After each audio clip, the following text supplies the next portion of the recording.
ஸ்ரீகாந்த் கருணேஷ், இது நெருக்கடி தான் உருவாகி இருக்குதா? இது சந்திரபாபு நாயுடுக்கான நெருக்கடியா இந்தியா கூட்டணி கட்டமைச்சிருக்குது, இந்த பக்கம் திமுகவுக்கான நெருக்கடியா பாஜக கட்டமைச்சிருக்குன்னு எடுத்து இதுக்குள்ள என்ன நுவான்சஸ், என்ன நுட்பத்தை, பொலிட்டிக்கல் நுவான்ஸை வச்சிருக்கீங்க நீங்க? அதாவது நம்ம நாட்டின் மிக உயர்ந்த மரியாதைக்குரிய ஒரு பதவி, நம்ம பாராளுமன்றத்தின் மாநிலங்களவையை சிறப்பாக நடத்தக்கூடிய கூடுதல் பொறுப்புமிக்க ஒரு பதவி. அந்த பதவிக்கு வரக்கூடிய நபர் தன்னுடைய அரசியல் வரலாற்றில் எந்த சர்ச்சைகளிலும் சிக்காமல் மிகப்பெரிய அரசியல் அனுபவம் பெற்று, அதாவது சர்ச்சைன்னு நான் சொல்கிறது வெறும் நிதி சார்ந்தது மட்டும் சொல்லலை, ஊழல் வழக்குன்னு மட்டும் சொல்லலை, அவங்க வாழ்வியல்லே பார்த்தீங்கன்னா எந்த விதமான சர்ச்சையோ ஒரு கரும்புள்ளியோ ஒரு தீவிரவாதத்தை ஆதரித்தோ எந்த விதமான ஒரு குற்றப்பின்னணியோ இல்லாத ஒரு பொது உடைமை பண்புடையவராக அனைத்து கட்சியும் அனைத்து செல்லக்கூடிய நபராக இருக்க வேண்டும். அதற்கு எல்லா வகையிலும் தகுதியான ஒரு நபரை தேர்ந்தெடுக்கிறார்கள். அதுவும் நமக்கு கிட்டத்தட்ட ஒரு 30 ஆண்டுகள் கழித்து ஒரு தமிழருக்கு இது ஒரு மிகப்பெரிய ஒரு வாய்ப்பு கிடைத்திருக்கிறது. அப்போ அதை நம்ம முதல் முறையாக மனதார எல்லாரும் வரவேற்க வேண்டும். ஒவ்வொரு தமிழரும் இதுக்கு பெருமைப்படக்கூடிய ஒரு பகுதி. ஆர் வெங்கட்ராமன் ஐயாக்கு அப்புறம் நமக்கு சொல்லிக் கொள்கிற மாதிரி அந்த மாதிரி தேர்தல் யாரும் நிறுத்தப்படலை. அது 30 ஆண்டுகளுக்கு முன்பு நடந்தது. அதன் பிறகு அப்துல் கலாம் ஐயா வந்தாங்க, குடியரசுத் தலைவராக வந்தாங்க. அவங்க காலத்திலையும் கூட ஒரு சர்ச்சை உருவானது. அதாவது நம்ம இதில் கவனிக்க வேண்டிய ஒரு விஷயம் என்னென்னா, சர்ச்சைன்னு நம்ம பேசுகிறதுனால இது நான் இந்த ஒரு குறிப்பில் எடுத்தோன்னா, எப்போவுமே தமிழ் எங்கும் தமிழ் எதிலும் தமிழ் தமிழுக்காக இருக்கும்னு சொன்னதுலேருந்து கடமை கண்ணியம் கட்டுப்பாடுங்கிற 3 அண்ணா வகுத்த கொள்கையை கடந்து இன்றைக்கு மண்ணு மொழி மானம்னு நேரடியாக இறங்கியிருக்கிற கொள்கையை பேசுகிற திமுக இன்றைக்கு இந்த தமிழரை ஆதரிக்காவிட்டால் அவர்கள் தமிழ் மண் மீது பாசமில்லை, தமிழ் மொழி மீது பாசமில்லை, தமிழ் மானத்தை காக்க விரும்பவில்லை அப்படிங்கிறது அவங்க வெளிப்படையா ஏற்கனவே பாத்தீங்க. அரசியலை கட்டமைக்கிறதுக்காகத்தான் கட்டமைக்கிறதுன்றது இல்ல, இது சர்ச்சைன்ற விவாதத்துக்குள்ள வந்ததுனால, அதனாலதான் முதல்ல பொருள் விளக்கத்தை சொல்லிட்டு இதுக்குள்ள வரேன். இன்னைக்கு சர்ச்சைன்னு இப்ப சகோதரர் கூட பேசினப்ப நிறைய பட்டியல் சொன்னாரு. நான் குறுக்கீடு பண்ண வேண்டாமேன்ட்டு முழுமையா அவர் செய்தி வாங்கணும்னு சுவையா சொன்னான்னு கேட்டேன். அவரும் குறுக்கீடுல. ஆமா. அதனால அவர் சொல்லும் போது அழகா ஒரு பட்டியல் சொன்னார். அதாவது சங்கமா அவர்லேருந்து ஆரம்பிச்சாரு, ராம்நாத் கோவிந்த் சார் சொன்னாரு, அப்துல் கலாம் ஐயா சிறுபான்மை இனத்திலேருந்து சொன்னாங்க, முர்மு அவர்களை சொன்னார்கள். அந்த மாதிரி சிறுபான்மை மக்களையும் ஒடுக்கப்பட்ட மக்களையும் எப்ப பார்த்தாலும் பாஜக கொண்டாடுறாங்க, எங்களுக்கு பெரிய சிக்கலா இருக்குன்னு அவரே வருத்தப்படுறாரு. அதாவது திமுகவுக்கு அப்ப ஒவ்வொரு முறையும் செக்கா, அதாவது நாங்கள் என்ன நினைக்கிறோம், நீங்கள் வெறும் வாயில் மட்டும் பேசுகிறீங்க. நீங்கள் திமுக தலைமைக்கோ ஆறு இதில் நீங்கள் திமுக ஒரு உயர் பொறுப்புலையோ அந்த குடும்ப உறுப்பினரை தவிர நீங்கள் வாய்கிளிய பேசும் சிறுபான்மை மக்களையோ ஒடுக்கப்பட்ட மக்களையோ பட்டியலின மக்களையோ கொண்டு தலைமை பொறுப்பு தருவீங்களா? ஆட்சி பீடத்தில் துணை முதல்வராக அமர்த்துவீங்களா? அதெல்லாம் பண்ண வாய்ப்பே கிடையாது. ஏன்னா அது ஓட்டுக்காக மட்டுமே பயன்படுத்தப்படக்கூடிய ஒரு விஷயம். தமிழும் அப்படித்தான்.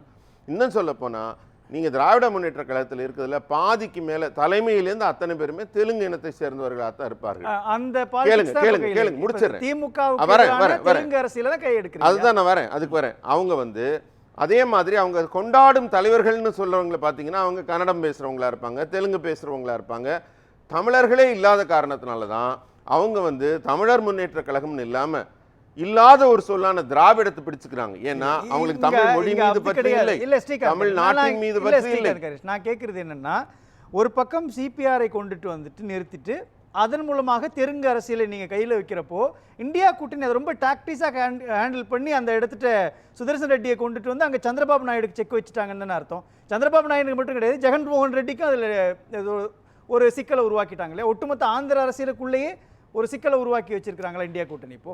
அதாவது அவங்க இன்னும் சொல்ல போனா எங்களுக்கு கூடுதல் பலம் சேர்த்து இருக்கிறார்கள். இன்றைக்கு திமுகவுக்கு நாங்க ஒரு குற்றச்சாட்டு வைக்கிறோம்.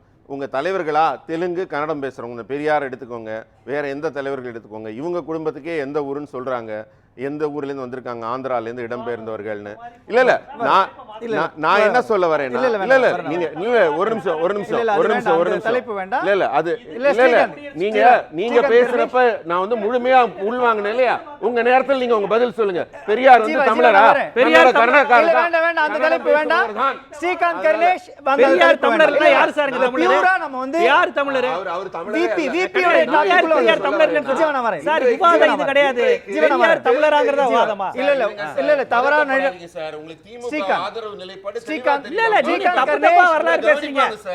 ஸ்ரீகாந்த் பெரியார் தமிழராங்கிறது வாதமா? திமுகவோட ஆதரவு VP வாய்ப்புகள் இங்க பாருங்க, பெரியார் தமிழராங்கிறது வாதமா? சார், தலைப்பு என்ன தலைப்பு அதுல பேசுறாங்க. நான் தலைப்பு தான் இல்ல நீங்க குறிப்பிடக்கூடாது. அவர்தான் பேசுறாரு. இந்த தலைப்புக்குள்ள பேசுறாங்க. இல்லனா பெரியார பத்தி பேசுறாங்க, பெரியார் பத்தி பேசுவோம். விபிக்குள்ள வந்துடலாம். ஏன் வேலை அதாங்க? விபி எலெக்ஷன்குள்ள வந்துடலாம். இல்ல அவர்கிட்ட கேளுங்க. ஒரு நிமிஷம் இருங்க. தலைப்பு இதா? தலைப்பு இதுவா? ஒரு நிமிஷம் இருங்க. வேற யாரும் பேச வேணாம், பேசவே வேணாம். இதுதான் தலைப்பு, இதுதான் பேசலாம். தலைப்பு மாத்தினா தலைப்பு பேசுவாங்க. ஜீவா ஸ்ரீகாந்த் கணேஷ் விபி எலெக்ஷன்குள்ள வந்துடலாம். விபி எலெக்ஷன்குள்ள வந்துடலாம். வைஸ் பிரசிடென்ட் ஒரே நிமிஷம் இருங்க. ஒரே நிமிஷம் இல்ல கணேஷ் ஒரு நிமிஷம் இருங்க. இல்ல அது இல்ல டாபிக் அது இல்ல. வேண்டாம் இருங்க ஒரு நிமிஷம் கணேஷ். இல்ல கணேஷ் இருங்க ஒரு நிமிஷம் இருங்க. கேளு அலோமி ஒரு நிமிஷம் இருங்க. இதுல எப்படியும் இந்த வைஸ் பிரசிடென்ட் துணை குடியரசு தலைவர் தேர்தலில் எப்படியும் பாஜக என்டிஏ கூட்டணி ஜெயிக்கும்னு தெரியும் இல்லையா? ஆனாலும் கூட ஒரு காய் நகரத்திலே பாஜக முன் வைச்சிருக்குல்ல. ஏன்னா பெரும்பான்மை அவங்களுக்கு தான் இருக்குது, நிறைய கட்சிகளுடைய ஆதரவு அவங்களுக்கு தான் இருக்குது. அப்படின்றப்போ இதுல அரசியலை பாஜக கட்டமைக்க முயற்றது. அந்த கட்டமைப்பை இந்தியா கூட்டணி உடைச்சிருக்கு. அதான லாஜிக். இதுல உடைச்சிருக்கு. இப்பதான் இன்னும் சிக்கி இருக்கிறாங்க புரியல. இப்ப திமுக தமிழரை ஆதரிக்க போகிறதா, வழக்கம் போல தெலுங்குக்கும் கன்னடத்துக்கும் வால் பிடிக்க போகிறதா என்பதை கடுமையான சொற்கள் வேண்டாம். ரொம்ப தெளிவா கேளுங்க. இன்னைக்கு நாங்க நேரடியா குற்றச்சாட்டு வைக்கிறோம். நீங்க என்றைக்குமே தமிழர் விரோத கட்சி திமுக. நீங்க 40 எம்பி வச்சிருக்கீங்க. இது எப்படி கேட்கலாமே? இல்ல தமிழ்நாட்டுல இருந்து ஒரு நிமிஷம் கணேஷ் தமிழ்நாட்டுல இருந்து பேசுறோம் கணேஷ். இல்ல ஒரு நிமிஷம் இருங்க கணேஷ் ஒரு நிமிஷம் இருங்க. தமிழ்நாட்டுல இருந்து இந்த புள்ளியை நம்ம பேசுறோம். தெலுங்கருக்கு வாக்களித்து விட்டு தமிழர் விரோத போக்கை திமுக கையெழுந்தது. அதே ஆந்திரா பக்கத்துல இருந்து பாருங்களேன். ஆந்திரா பக்கத்துல இருந்து அவர்கள் மாற்றி வாக்களிச்சாங்கன்னா சூழல் எப்படி மாறும்? நாம பேசுறது இங்க விவாதம் திமுக இல்ல. இது பாஜகவுக்கு நெருக்கடி இருக்கு இல்லையா? பாஜகவுக்கு மட்டும் கிடையாது, பாஜக கூட்டணிக்கு நெருக்கடி உள்ள இருக்குல்ல. ஆந்திர மாநிலத்தில் இருக்கவங்க எடுப்பாங்க. நம்ம பேச வேண்டியது நம்ம தமிழர் தொலைக்காட்சியில திமுகவோட திலாலங்கடி தான் நம்ம பேசணும். அந்த நரேஷனை தான் உடைச்சிட்டாங்கன்னு கேக்குறேன். பிராமணருக்கு வாக்களிப்பீங்க, சிறுபான்மையினருக்கு வாக்களிக்க மாட்டீங்க. நீங்க அதே மாதிரி யஷ்வந்த் சின்ஹாக்கு வாக்களிப்பீங்க. நீங்க ஒடுக்கப்பட்ட மக்களுக்கு வாக்களிக்க மாட்டீங்க. நீங்க பிற்பட்ட மக்களா இருந்தா கூட தோக்கடிப்பீங்க. பிராமணனா இருந்தா கூட வாக்களிப்பீங்க. அப்பனா நீங்க போடுறது வேஷம். மக்கள் உங்க வேடத்தை புரிந்து புரியுது. நான் ஒரு கேள்வி கேக்குறேன். இல்ல ஸ்ரீகாந்த் நான் ஒரு கேள்வி கேக்குறேன். 4 பேர் நான் சொல்ல அவர்தான் ஒரே நிமிஷம். இப்போ பாஜகவுக்கு பெரும்பான்மையான பலம் இருக்குது. ஏறக்குறைய 300 சில்லறை வாக்கு எடுத்து அவங்க ஜெயிச்சிருவாங்க. ஒருவேளை ஜெகன்மோகன் ரெட்டியோ சந்திரசேகர் ராவோ மாத்தி இந்தியா கூட்டணிக்கு வாக்களிச்சிட்டாங்கன்னா அவங்களுடைய இனப்பாசம் மண் பாசம் அடிப்படையில அது பாஜகவுக்கு நெருக்கடி தானே? நெக் டு நெக் ஃபைட்டா எல்லாம் மாறிடும். அது நீங்க நடக்கிறதுக்கு முன்னாடி நீங்க நடக்கிறத பேசாதீங்க. இல்ல நம்ம உருவாக்கி இருக்கிற சிக்கல் தமிழகத்துல திமுகவோட 40 எம்பிக்கள் என்ன செய்ய போறாங்க, அவங்களோட உண்மையான கலர் என்னன்னு மக்களுக்கு தெரிய போகுது. அதுதான் நமக்கு இன்னைக்கு பேசு பொருளா இருக்கே தவிர ஆந்திரால என்ன நடக்குது, மகாராஷ்டிரா என்ன நடக்குது அந்த செக் தான் காங்கிரஸ் கூட்டணி வச்சிருக்குது. ஒரே நிமிஷம் கர்ணேஷ் ஒரு நிமிஷம் சொல்றேன். ஒரு நிமிஷம் ஒரு டேட்டா சொல்றேன். சந்திரபாபு நாயுடு தெலுங்குதேசத்துக்கு மக்களவையில் 16 இடம், மாநிலங்களவையில் 2 இடம், மொத்தம் 18. அதே மாதிரி ஒய்எஸ்ஆர் காங்கிரஸ் கட்சிக்கு 4 + 7 11. சந்திரசேகர் ராவுடைய டிஆர்எஸ் கட்சிக்கு 4 உறுப்பினர்கள், மொத்தம் 33 உறுப்பினர்கள். மெஜாரிட்டிக்கு 31 இடங்கள் தான் அவங்களுக்கு தேவை. அப்படின்றப்போ அந்த 31 இடங்கள் மாற்றி வாக்களிச்சுட்டாங்க. ஒருவேளை நாயுடுவை நம்ம ஆதரிக்கல அப்படின்னா வேற மாதிரியான அரசியல் ஆந்திராக்குள்ள கட்டமைச்சிருந்தா என்ன பண்றது அப்படின்றதுக்காக மாற்றி வாக்களிச்சாங்கன்னா நெக் டு நெக் ஃபைட்டா மாறும் இல்லையா? அது வந்து பிஜேபிக்கு ஒரு பின்னடைவை உருவாக்குறதுக்கான சூழல் உருவாகும். நீங்க நல்ல கணக்கு பாத்தீங்கன்னா இப்ப அது பண்ணா நம்ம பேச்சு வந்து வேற தடம் மாறி போயிடும். ரொம்ப டேட்டா சென்ட்ரிக்கா இருக்கும். அவங்க மாற்றி வாக்களித்தால் கூட நீங்க கணக்கு பாருங்க, இந்த வெற்றியை பாதிக்கும் அளவுக்கு அவங்களுடைய எண்ணிக்கை இல்லை. முதல் விஷயம். ரெண்டாவது, அவங்க வாக்களிக்கிறாங்க இல்லையாங்கிறத அவங்களையும் நம்ம வந்து கவனிக்கிறதுக்கு ஒரு வாய்ப்பு பாஜகவுக்கு இருக்கு. ஆனா நமக்கு இங்க சுவையான விஷயம் என்ன வந்திருக்குன்னா, இப்ப நீங்க இதுக்கு முன்னாடி நடந்த இதுல வந்து காங்கிரஸ் வந்து பிரதீபா பாட்டீல் அவங்களை நிறுத்தினப்ப நம்ம வந்து ஷெகாவத்தை வந்து நாங்க ஆதரிச்சோம். அப்ப காங்கிரஸ் கூட்டணியில அவங்க வந்து ஒடுக்கப்பட்ட ஷெகாவத்தாக இல்லாமல் அந்த இனத்திலேருந்து வந்தவரா இல்லாம பிராமண சமூகத்தை சேர்ந்தவங்க இருந்தப்ப கூட எங்க கூட்டணியில் இருந்தவங்க என்ன செய்யறாங்க, எங்க கூட்டணியில் இருந்த சிவசேனா அவங்க மண்ணின் மைந்தர் மராட்டிய மாநிலத்தை சேர்ந்த பிரதிபா பாட்டீலுக்கு தான் வாக்களிப்போம்னு வாக்களிக்கிறாங்க. அப்ப நீங்க பக்கத்து மாநிலத்தின் உதாரணம் எடுத்ததுனால சொல்றேன். இந்த உதாரணம் இங்க திமுகவுக்கு பொருத்தி பார்த்தால் திமுக என்ன செய்ய வேண்டும்? தமிழ் மண்ணை காக்கிறோம், தமிழ் மொழியை காக்கிறோம், தமிழ் மானத்தை காக்கிறோம்னு விட்டு போடுறது விட்டுட்டு முதல்ல என்ன செய்யணும்? அங்கதான் ஒரு கேள்வி வருது ஸ்ரீகாந்த். ஒருவேளை துணை குடியரசுத் தலைவராக சிபிஆர் மாறிட்டாரு அப்படின்னா நீட்ல விலக்கு கிடைச்சிருமா, அல்லது தமிழ்நாட்டினுடைய நலன் சார்ந்த விஷயங்களுக்கான தீர்வை அவர் கொடுத்துருவாரா? அப்படி ஒருவேளை கொடுப்பதற்கான வாய்ப்பு இருந்து அதை திமுக தட்டி பறிச்சிருச்சு அப்படின்னா இதுல கேட்கலாம்ல. சகோதரர் கூட பேசினப்ப சொன்னார், திமுக காரங்க சொல்லி கொடுத்து அனுப்புவாங்க, ஒரு 5 விஷயம் கேட்கணும், 6வது விஷயம் அவங்கள்ட்ட கிடையாது. நீட்டுங்க. நீங்க எதை எடுத்தாலும் வில்சன் போய் கோர்ட்ல போய் ஃபேவரபிள் ஆர்டர் வாங்கிட்டு வர்றாருல, எது துக்குடா மேட்டர் கூட போயிடுறாரு. இன்னும் சொல்ல போனா சிவி சண்முகம் இங்க ஜெயிக்கிறார் தன்னோட இதுல. ஆனா கோர்ட்டுக்கு அப்பீல் போனது வில்சன் தான், திமுக தான் போகுது. ஆனா சுப்ரீம் கோர்ட் என்ன சொல்லுது? சுப்ரீம் கோர்ட் நேரத்தை வீணாக்கணும்னு 10 லட்சம் ஃபைன் போடுது. இவரா போனார் கோர்ட்டுக்கு? அவர் போனாரா திமுக போச்சா? இவர் தானே கேஸ் போட்டாரு. சுப்ரீம் கோர்ட்ல போய் இவர் கேஸ் போட்டாரா? இவர் உயர்நீதிமன்றத்துல தானே கேஸ் போட்டாரு. ஆமா, அடுத்து மேல்முறையீடு தானே. அவங்க தான் நேரத்தை வீணாக்கி இருக்காங்க, புரியுதுங்களா? இல்ல இவர் கேஸ் போடுறாரு, இதுல பின்னாடி வந்துச்சுனா நீதி கேட்டு மேல்முறையீடு தானே போவாங்க. சாதகமாக தீர்ப்பு வாங்கக்கூடிய வல்லமை பெற்ற வில்சன் அவர்கள் ஏங்க நீட்டுக்கு மட்டும் இதுவரை கேஸ் போடல? போனா தெரியும், அடி வாங்கிட்டு வருவோம், குட்டுப்பட்டுட்டு வருவோம் அப்படின்னு தெரியும். அதனால எல்லாத்துக்கும் போற திமுக ஏன் போலன்னா அவ்வளவு தில்லாலங்கடி. ஏன்னு கேட்டா மக்களை ஏமாத்துறது ஈஸிங்க. மக்களை நீட்டுன்னு பேசுறாங்க. சுப்ரீம் கோர்ட் உருவாக்குன சட்டம், அதுக்கு நீங்க போய் சுப்ரீம் கோர்ட்ல கேட்க வேண்டியதானே? எந்த மாநிலமாவது போராடுதா? நீ மட்டும் தானே சொல்ற மக்களை ஏமாத்துற. ஒரு கையெழுத்துல போடுறேன், ஊரெல்லாம் கையெழுத்து வாங்கி குப்பையில போட்டல. அதாவது மக்கள் இனியும் திமுகவை நம்ப தயாரா இல்ல. 550 வாக்குறுதியில ஒண்ணு கூட நிறைவேற்றல. தமிழுக்கு கம்மியா கொடுத்துட்ட, சமஸ்கிருதத்துக்கு ஜாஸ்தி கொடுக்குற. தமிழுக்கு எத்தனை மதிப்பு இருக்கு? செம்மொழி தமிழாய்வு மையத்தை தவிர எத்தனை மதிப்பு இருக்கு? நான் எஜுகேஷன் மினிஸ்ட்ரியில இருக்கேன். நான் ஓபனா பேசுறேன். இல்ல இது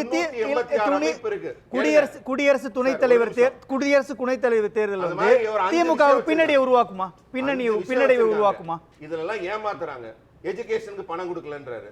நீ நாங்க சொல்ற பிஎம் ஸ்ரீ பள்ளியை கட்ட மாட்டோம், நான் ஒரு வீடு கட்டுறேன், நான் என்ஜினியர் சொல்றேன் நான் கட்ட மாட்டேன், ஆனா காசு மட்டும் கொடு அப்படின்னா இவனா கொடுப்பானா? அதனால மக்களை இனியும் ஏமாத்த முடியாதுங்க. 5 விஷயத்தை எவ்வளவு நாள் சொன்னதே திரும்ப திரும்ப பேசுறீங்க. ஆனால் இன்றைக்கு வரக்கூடிய மாற்றம் மிகப்பெரிய மாற்றம். ஒவ்வொரு தமிழனும் பெருமையோட தலை நிமிர்ந்து சிபிஆர் அவர்கள் சின்ன குறை கூட கரை கூட இல்லாத எல்லாருக்கும் நண்பராக. ஏன் இப்போ வந்தப்ப அவர் போய் முதல்வரை பார்த்துட்டு இருந்தாரு உடல் நலம் இல்லைன்னு? அவரு மராட்டிய இதா இருக்கும்போது போய் பார்த்துட்டு வர்றாருல. எல்லா கட்சியோடையும் இணக்கமா இருப்பாரு, இவருக்கும் நண்பரா இருப்பாரு, எல்லாருக்கும் நண்பரா இருப்பாரு. அதனால தன்னுடைய கொள்கைகள் உறுதியா இருந்தாலும் எல்லாருடையும் நட்பு பாராட்டுபவர், அனைவருடைய சித்தாந்தங்களையும் மதிப்பவர். இப்படி ஒரு தங்க மகனை தான் நம்ம தேடிக்கொண்டிருந்தோம். சிறப்பான ஒருவர் நமக்கு துணை ஜனாதிபதியாக கிடைத்தது. ஜீவா, இதுல பின்னடைவை ஏற்படுத்தாது அப்படின்ற ஆங்கிள் தானே முன் வைக்கிறீங்க. ஆனா ஒரு பெரிய பின்னடைவை உருவாக்குன்ற ஆங்கிள் தானே பேசுற ஸ்ரீகாந்த். அதுக்கான வாய்ப்பு இருக்கு. எந்த பாஜக காரங்க தமிழ்நாட்டுக்காரங்க தமிழரா நினைச்சு கொண்டாடுறாங்க? ஏதோ பாஜக தமிழ்நாட்டில் ஏதோ தமிழ் உணர்வுக்கும் தமிழ் தேசியத்துக்கும் தனித்தமிழ்நாடு கேட்ட கட்சி மாதிரி அது ஒரு மிகப்பெரிய கட்சி. அந்த கட்சி சேர்ந்த ஒருவர்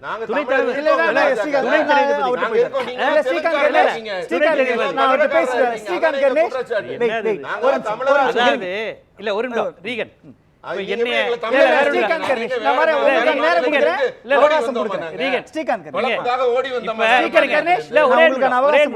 இப்ப ஐயா என்னை தெலுங்கருங்கிறாரு. இந்த ஆதாரத்தை இப்ப நிரூபிக்கணும். இந்த வாதம் முடியறதுக்குள்ள நான் தெலுங்கர்னு அவர் நிரூபிக்க முடியுமா?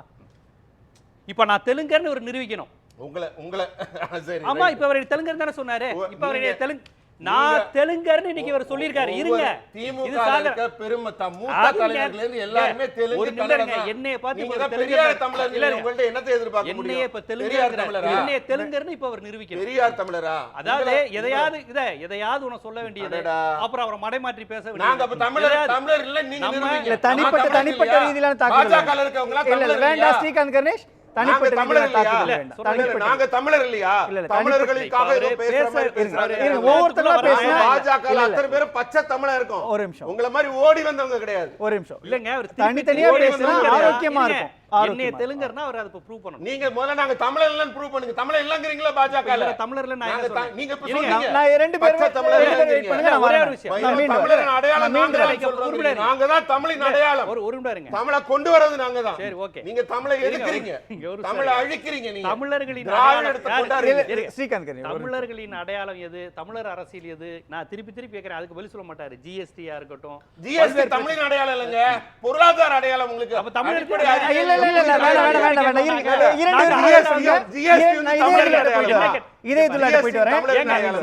வேண்டாம் பெட்ரோல் வந்து நீங்க கொடுத்துருங்களேன் இன்னுமே வேண்டான்னு நீங்க தனியா காசு வாங்கல வேண்டாம் விவாதம் திசை மாறுது நான் வரேன் நான் புரிஞ்சுக்கங்க கனிமொழி பேசுறாங்கல்ல பேச வர்றது இல்ல நேரம் இல்லை கிடையாது நான் வரேன் இதே இல்ல வரேன் ஏன்னா மக்களுக்கு உண்மை வேற கூடாது நீங்க பொய்யா பேசுறீங்கல நான் வரேன் பெட்ரோல் 70 ரூபாய்க்கு கொடுக்கறேன் நீங்க வாக்குறுதி கொடுத்தீங்களா இல்லையா ஏங்க இப்போ என்ன 70 ரூபாய்க்கு பெட்ரோல் வாக்குறுதி தனிப்பட்ட இல்ல வர இருங்க நான் விபி குள்ள இருந்து பேசலாம் இது